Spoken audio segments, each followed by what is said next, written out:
नमस्कार खबरां ਦੇ ਇਸ ਬੁਲੇਟਿਨ ਵਿੱਚ ਤੁਹਾਡਾ ਸਵਾਗਤ ਹੈ। ਮੈਂ ਹਾਂ ਤਰਨਜੀਤ ਕੌਰ। ਪਹਿਲਾਂ ਪੇਸ਼ ਨੇ ਚੁਣਵੀਆਂ ਖਬਰਾਂ। ਪ੍ਰਧਾਨ ਮੰਤਰੀ ਨਰਿੰਦਰ ਮੋਦੀ ਅਨੁਸਾਰ ਟੈਕਨੋਲੋਜੀ ਦੇਸ਼ ਦੇ ਆਮ ਨਾਗਰਿਕ ਨੂੰ ਮਜ਼ਬੂਤ ਕਰਨ ਦਾ ਸਾਧਨ ਅਤੇ ਦੇਸ਼ ਨੂੰ ਆਤਮ ਨਿਰਭਰ ਬਣਾਉਣ ਦਾ ਆਧਾਰ ਹੈ।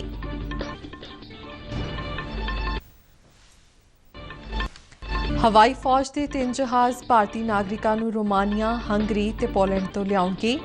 ਅਗਲੇ 3 ਦਿਨਾਂ ਵਿੱਚ 26 ਉਡਾਣਾਂ ਕੀਤੀਆਂ ਜਾਣਗੀਆਂ ਸੰਚਾਲਿਤ। ਪੰਜਾਬ ਦੇ ਮੁੱਖ ਚੋਣ ਦਫ਼ਤਰ ਦੇ ਅਧਿਕਾਰੀਆਂ ਵੱਲੋਂ ਵੱਖ-ਵੱਖ ਜ਼ਿਲ੍ਹਿਆਂ ਵਿੱਚ ਸਟਰੋਂਗ ਰੂਮਾਂ ਅਤੇ ਗਿਣਤੀ ਕੇਂਦਰਾਂ ਦਾ ਦੌਰਾ।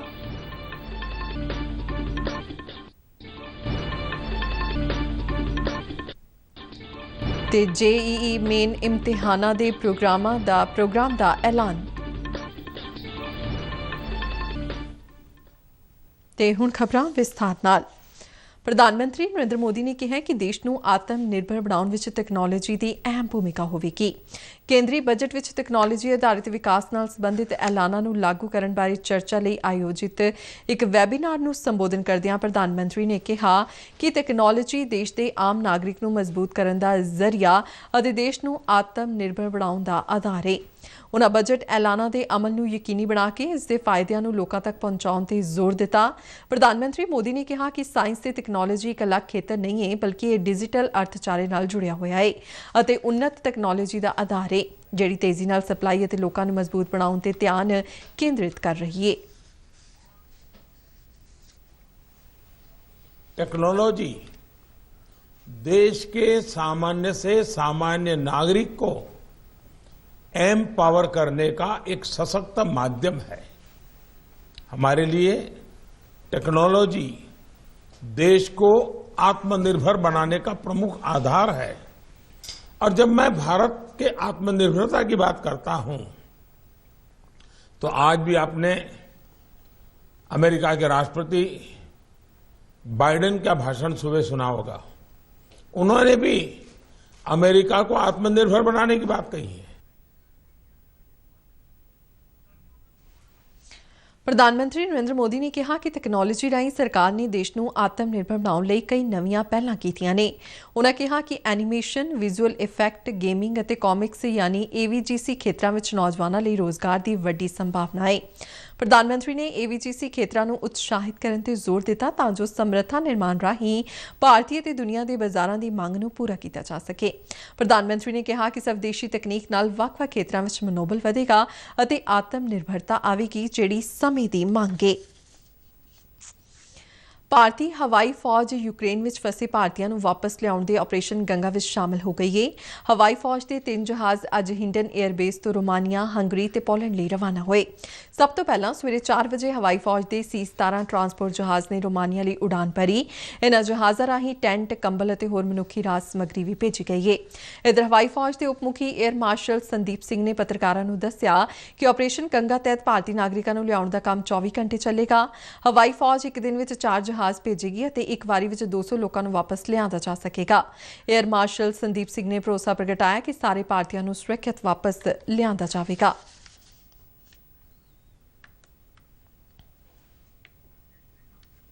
ਇਸ ਦੌਰਾਨ ਭਾਰਤੀ ਨਾਗਰਿਕਾਂ ਦੀ ਵਾਪਸੀ ਦਾ ਸਿਲਸਿਲਾ ਲਗਾਤਾਰ ਜਾਰੀ ਹੈ। ਬੁਡਾਪੇਸਟ ਤੋਂ 218 ਵਿਦਿਆਰਥੀਆਂ ਨੂੰ ਲੈ ਕੇ ਇੱਕ ਹਵਾਈ ਜਹਾਜ਼ ਨਵੀਂ ਦਿੱਲੀ ਹਵਾਈ ਅੱਡੇ ਤੇ ਉਤਰਿਆ। ਕੇਂਦਰੀ ਮੰਤਰੀ ਸਮ੍ਰਿਤੀ ਇਰਾਨੀ ਨੇ ਵਾਪਸ ਆਏ ਭਾਰਤੀ ਵਿਦਿਆਰਥੀਆਂ ਨੂੰ ਜੀ ਆਇਆਂ ਕਿਹਾ। ਉਨ੍ਹਾਂ ਕਿਹਾ ਕਿ ਸਰਕਾਰ ਸੰਕਟ ਵਿੱਚ ਫਸੇ ਹਰ ਭਾਰਤੀ ਨਾਗਰਿਕ ਨੂੰ ਭਾਰਤ ਲਿਆਉਣ ਲਈ ਪੂਰੀ ਤਰ੍ਹਾਂ ਵਚਨਬੱਧ ਹੈ।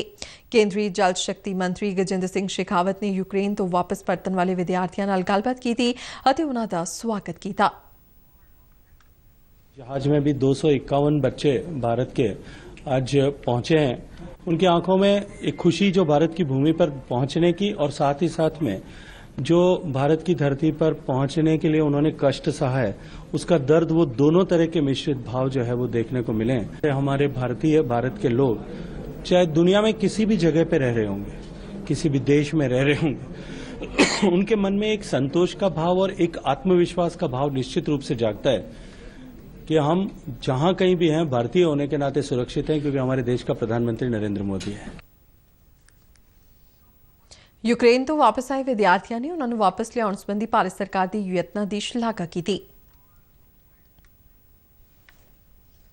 उन्होंने शुक्रिया अदा करते हैं कि उन्होंने सभी बच्चों को सुरक्षित और वह मतलब बड़ी श्रद्धापूर्वक और जो भी उन्होंने अपना प्लानिंग किया है वो बहुत बढ़िया रहा है और उनके लिए बहुत बहुत शुक्रिया अदा करना चाहते हैं। We didn't panic. We knew that the Indian government at any given point will always help us to evacuate.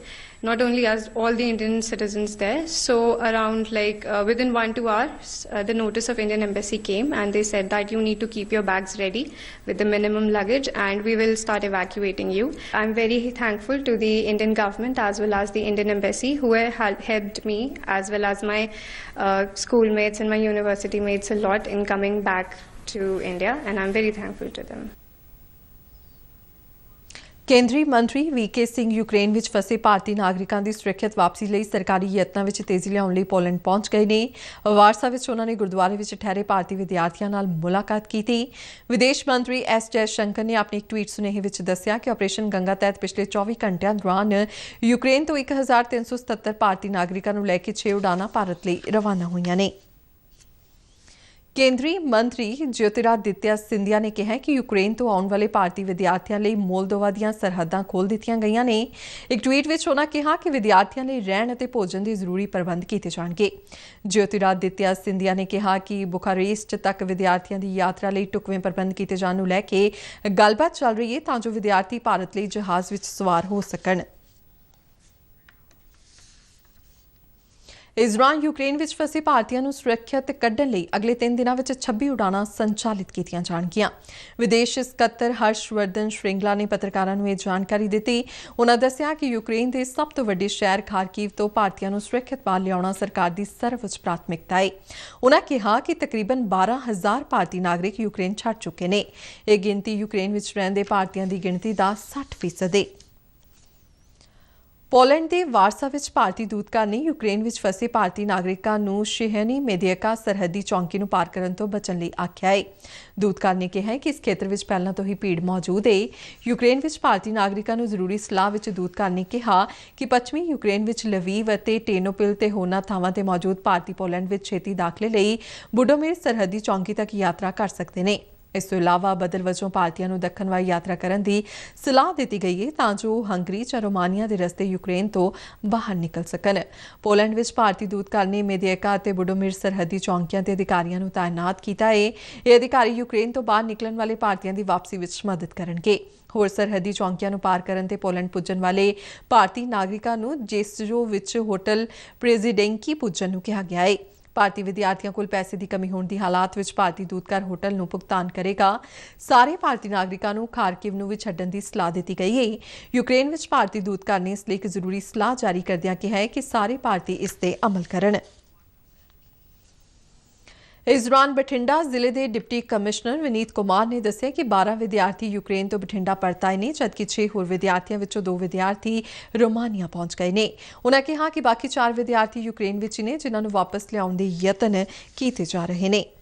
Punjab ਕੇਂਦਰੀ ਯੂਨੀਵਰਸਿਟੀ ਦਾ 7ਵਾਂ ਡਿਗਰੀ ਵੰਡ ਸਮਾਗਮ ਅੱਜ ਯੂਨੀਵਰਸਿਟੀ ਦੇ ਬਠਿੰਡਾ ਲਾਗੇ ਕੁੱਦਾ ਵਿਖੇ ਕੈਂਪਸ ਵਿੱਚ ਆਯੋਜਿਤ ਕੀਤਾ ਗਿਆ। ਯੂਨੀਵਰਸਿਟੀ ਦੇ ਚਾਂਸਲਰ ਪ੍ਰੋਫੈਸਰ ਜਗਬੀਰ ਸਿੰਘ ਨੇ ਸਮਾਗਮ ਦੀ ਪ੍ਰਧਾਨਗੀ ਕੀਤੀ। ਐਟਮੀ ਊਰਜਾ ਕਮਿਸ਼ਨ ਦੇ ਸਾਬਕਾ ਚੇਅਰਮੈਨ ਪਦਮ ਵਿਭੂਸ਼ਣ ਡਾਕਟਰ ਅਨਿਲ ਕਾਕੋਡਕਰ ਨੇ ਆਨਲਾਈਨ ਮਾਧਿਅਮ ਰਾਹੀਂ ਮੁੱਖ ਮਹਿਮਾਨ ਵਜੋਂ ਸ਼ਿਰਕਤ ਕੀਤੀ। ਸਮਾਗਮ ਦੌਰਾਨ ਵਿਦਿਆਰਥੀਆਂ ਨੂੰ 650 ਪੋਸਟ ਗ੍ਰੈਜੂਏਟ ਅਤੇ 25 PhD ਦੀਆਂ ਡਿਗਰੀਆਂ ਪ੍ਰਦਾਨ ਕੀਤੀਆਂ ਗਈਆਂ। ਡਿਗਰੀਆਂ ਪਾਉਣ ਵਾਲਿਆਂ ਵਿੱਚ ਅਫਗਾਨਿਸਤਾਨ, ਸਵਾਜ਼ੀਲੈਂਡ ਅਤੇ ਬੰਗਲਾਦੇਸ਼ ਤੋਂ 12 ਵਿਦੇਸ਼ੀ ਵੀ ਸ਼ਾਮਲ ਰਹੇ। ਵੱਖ-ਵੱਖ ਵਿਸ਼ਿਆਂ ਵਿੱਚ ਅਵਲ ਰਹਿਣ ਵਾਲੇ 35 ਹੋਣਹਾਰ ਵਿਦਿਆਰਥੀਆਂ ਨੂੰ ਗੋਲਡ ਮੈਡਲ ਦਿੱਤੇ ਗਏ। ਕੁਲਪਤੀ ਡਾਕਟਰ ਜਗਰੂਪ ਸਿੰਘ ਨੇ ਕਿਹਾ ਕਿ ਵਿਦਿਆਰਥੀਆਂ ਦੇ ਜੀਵਨ ਵਿੱਚ ਇਹ ਦਿਨ ਖਾਸ ਹੁੰਦਾ ਹੈ ਕਿਉਂ ਜੋ ਆਪਣੀ ਜ਼ਿੰਦਗੀ ਦੇ ਅਗਲੇ ਪੜਾਅ ਵਿੱਚ ਕਦਮ ਰੱਖਦੇ ਨੇ। ਸਟੂਡੈਂਟ ਦੇ ਲਈ ਤਾਂ ਬਹੁਤ ਜ਼ਿਆਦਾ ਖਾਸ ਹੈ ਕਿਉਂਕਿ ਉਹਨਾਂ ਨੇ ਜਿਹੜੀ ਸਿੱਖਿਆ ਗ੍ਰਹਿਣ ਕੀਤੀ ਹੈ ਉਸ ਦਾ ਮਕਸਦ ਤਾਂ ਇੱਕ ਡਿਗਰੀ ਗ੍ਰਹਿਣ ਕਰਨਾ ਹੁੰਦਾ ਹੈ।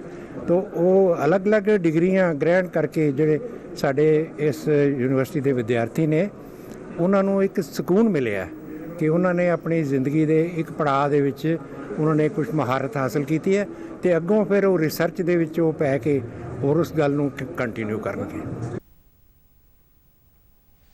ਉਪ ਕੁਲਪਤੀ ਡਾਕਟਰ ਰਾਘਵਿੰਦਰ ਪ੍ਰਸਾਦ ਤਿਵਾੜੀ ਨੇ ਕਿਹਾ ਕਿ ਕਨਵੋਕੇਸ਼ਨ ਸਮਾਗਮ ਵਿਦਿਆਰਥੀ ਤੇ ਯੂਨੀਵਰਸਿਟੀ ਦੋਹਾਂ ਲਈ ਮਹੱਤਵਪੂਰਨ ਹੈ ਕਿਉਂ ਜੋ ਚੰਗੀ ਸਿੱਖਿਆ ਦੇਣ ਤੋਂ ਬਾਅਦ ਹੁਣ ਡਿਗਰੀਆਂ ਦੇ ਕੇ ਯੂਨੀਵਰਸਿਟੀ ਆਪਣੀ ਵਿਦਿਆਰਥੀ ਸਮਾਜ ਸੇਵਾ ਲਈ ਦੇਸ਼ ਨੂੰ ਸੌਂਪ ਰਹੀ ਹੈ।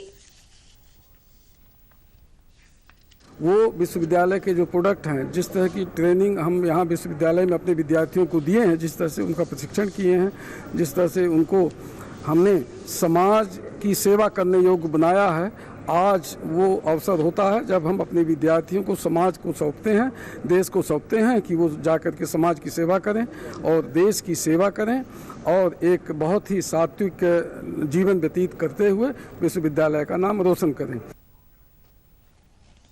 ਪੰਜਾਬ ਦੇ ਵਧੀਕ ਮੁੱਖ ਚੋਣ ਅਫਸਰ ਬੀ ਸ਼੍ਰੀਨਿਵਾਸਨ ਨੇ ਤਰਨਤਾਰਨ ਜ਼ਿਲ੍ਹੇ ਵਿੱਚ ਸਥਾਪਿਤ ਵੱਖ-ਵੱਖ ਸਟਰੋਂਗ ਰੂਮਾਂ ਦਾ ਅੱਜ ਦੌਰਾ ਕਰਕੇ ਸੁਰੱਖਿਆ ਪ੍ਰਬੰਧਾਂ ਦਾ ਜਾਇਜ਼ਾ ਲਿਆ। ਜ਼ਿਲ੍ਹਾ ਚੋਣ ਅਫਸਰ ਕੁਲਵੰਤ ਸਿੰਘ ਅਤੇ ਐਸਐਸਪੀ ਗੁਰਨੀਤ ਸਿੰਘ ਖੁਰਾਣਾ ਵੀ ਉਹਨਾਂ ਦੇ ਨਾਲ ਸਨ। ਸੁਰੱਖਿਆ ਪ੍ਰਬੰਧਾਂ ਤੇ ਤਸੱਲੀ ਦਾ ਇਜ਼ਹਾਰ ਕਰਦਿਆਂ ਸ਼੍ਰੀਨਿਵਾਸਨ ਨੇ ਕਿਹਾ ਕਿ ਸੁਰੱਖਿਆ ਦੇ ਪ੍ਰਬੰਧ ਭਾਰਤ ਚੋਣ ਕਮਿਸ਼ਨ ਦੀਆਂ ਹਦਾਇਤਾਂ ਮੁਤਾਬਿਕ ਕੀਤੇ ਗਏ ਨੇ। ਉਹਨਾਂ ਸੀਸੀਟੀਵੀ ਕੈਮਰਿਆਂ ਦੀ ਲਾਈਵ ਫੀਡਿੰਗ ਨੂੰ ਮੋਨੀਟਰਿੰਗ ਕਰਨ ਲਈ ਕੰਟਰੋਲ ਰੂਮ ਦਾ ਦੌਰਾ ਵੀ ਕੀਤਾ। ਇਧਰ ਵਧੀਕ ਮੁੱਖ ਚੋਣ ਅਫਸਰ ਡੀਪੀਐਸ ਖਰਬੰਦਾ ਨੇ ਅੱਜ ਅੰਮ੍ਰਿਤਸਰ ਜ਼ਿਲ੍ਹੇ ਦੇ ਸਟਰੋਂਗ ਰੂਮਾਂ ਤੇ ਕਾਊਂਟਿੰਗ ਸੈਂਟਰਾਂ ਦਾ ਦੌਰਾ ਕੀਤਾ ਅਤੇ ਸੁਰੱਖਿਆ ਪ੍ਰਬੰਧਾਂ ਦਾ ਜਾਇਜ਼ਾ ਲਿਆ। ਇਸ ਮੌਕੇ ਜ਼ਿਲ੍ਹਾ ਚੋਣ ਅਫਸਰ ਗੁਰਪ੍ਰੀਤ ਸਿੰਘ ਖਹਿਰਾ ਸਮੇਤ ਹੋਰ ਅਧਿਕਾਰੀ ਵੀ ਉਹਨਾਂ ਦੇ ਨਾਲ ਸਨ। विश्व हेयरिंग यानी सुनवाई दिवस हर वरे 3 मार्च ਨੂੰ ਮਨਾਇਆ ਜਾਂਦਾ ਹੈ। ਇਸ ਦਿਵਸ ਦੀ ਪੂਰਵ ਸੰਧਿਆ ਤੇ ਅੱਜ state institute of health and family welfare ਵੱਲੋਂ ਮੁਹਾਲੀ ਵਿਖੇ ਭਾਰਤੀ ਸੰਕੇਤਕ ਭਾਸ਼ਾ ਬਾਰੇ ਇੱਕ ਸਿਖਲਾਈ ਪ੍ਰੋਗਰਾਮ ਕਰਵਾਇਆ ਗਿਆ। ਪੰਜਾਬ ਦੇ ਹਰ ਜ਼ਿਲ੍ਹੇ ਤੋਂ ਮਾਸ ਐਜੂਕੇਸ਼ਨ ਐਂਡ ਇਨਫੋਰਮੇਸ਼ਨ ਅਫਸਰ ਅਤੇ ਬਲਾਕ ਐਕਸਟੈਂਸ਼ਨ ਐਜੂਕੇਟਡ ਨੇ ਸੰਕੇਤਕ ਭਾਸ਼ਾ ਸਿੱਖਣ ਲਈ ਇਸ ਪ੍ਰੋਗਰਾਮ ਵਿੱਚ ਬਹੁਤ ਉਤਸ਼ਾਹ ਨਾਲ ਹਿੱਸਾ ਲਿਆ।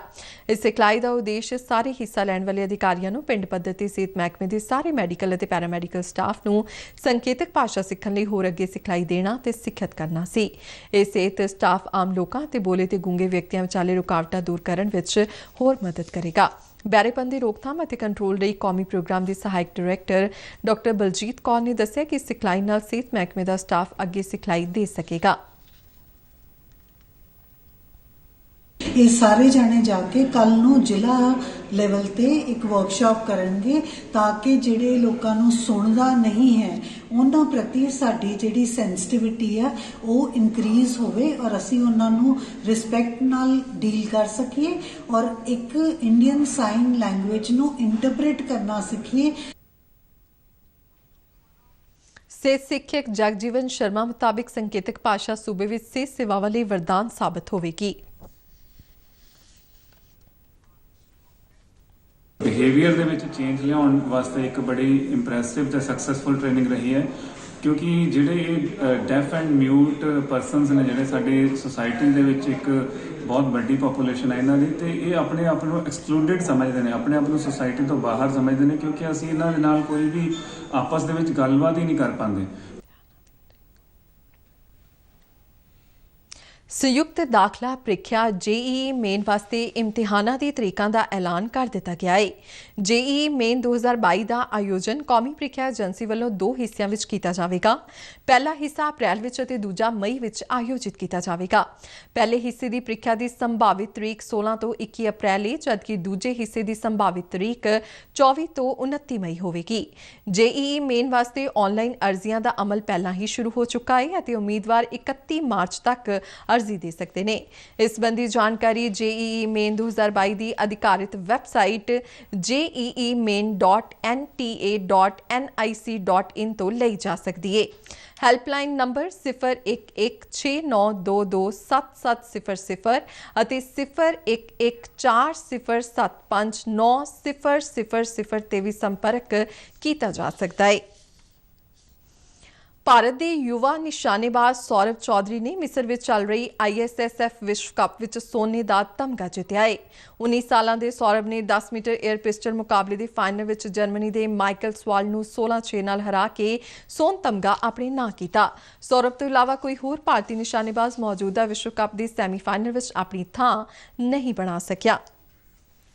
ਤੇ ਇਸ ਨਾਲ ਹੀ ਖਬਰਾਂ ਦਾ ਬੁਲੇਟਿਨ ਖਤਮ ਹੋਇਆ। ਮੈਂ ਮਾਸਕ ਲਗਾ ਕੇ ਸਟੂਡੀਓ ਤੋਂ ਬਾਹਰ ਜਾ ਰਹੀ ਹਾਂ। ਤੁਸੀਂ ਵੀ ਬਾਹਰ ਜਾਣ ਵੇਲੇ ਮਾਸਕ ਲਗਾ ਕੇ ਜਾਓ। ਇਜਾਜ਼ਤ ਦਿਓ। ਨਮਸਕਾਰ।